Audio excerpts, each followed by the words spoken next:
আমাদের সম্মানিত এমপি মহোদয় রফিকুল ইসলাম বাচ্চু, উপস্থিত আছেন মাওলানা সেমরুল আমিন সহ বিভিন্ন রাজনৈতিক দলের নেতৃবৃন্দ, ওলামায়ে কেরাম, সমবয়সী ছোট ভাইয়েরা, আসসালামু আলাইকুম ওয়া রাহমাতুল্লাহি ওয়া বারাকাতুহু।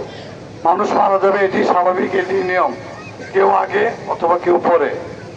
মেয়র সাহেব আমার বয়সে অনেক ছোট ছিল, আমাকে খুব সম্মান করতো। আমি তার রুহের মাগফিরাত কামনা করি, মহান আল্লাহ রাব্বুল আলামিন যেন তাকে জান্নাতবাসী করে, পাশাপাশি তার ছেলে মেয়ে, আত্মীয় স্বজন, পরিবার পরিজন যারা রয়েছে তারা যেন সুখ হইতে পারে। সবাইকে ধন্যবাদ। আসসালামু আলাইকুম ওয়া রাহমাতুল্লাহি ওয়া বারাকাতুহু। আমরা জানি যে মেয়র সাহেব বাবার পরে যাকে সবচেয়ে বেশি মানতেন শ্রীপুরের মধ্যে, তিনি হচ্ছেন আমাদের সামনে উপস্থিত জনাব পীরজাদা সেমরুল আমিন সাহেব। এখন উনি মায়েদের জন্য দোয়া চাইবেন।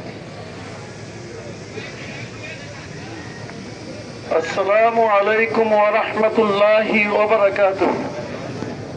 نحمده ونصلي على رسوله الكريم.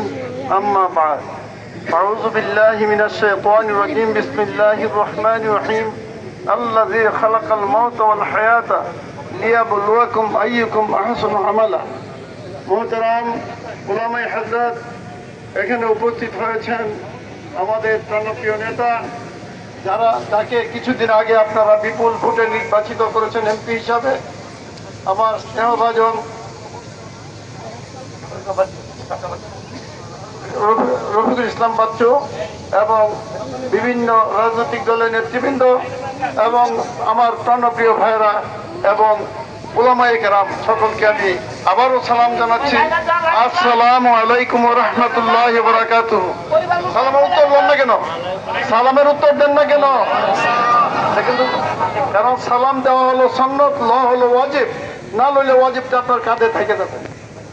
যাই হোক, আনিসুর রহমান আলহাজ হাবিবুর রহমান হাজী সাহেবের ছেলে, আলহাজ হাজী সাহেব, হাবিবুর রহমান হাজী সাহেব আমার বড় ভাই ছিলেন।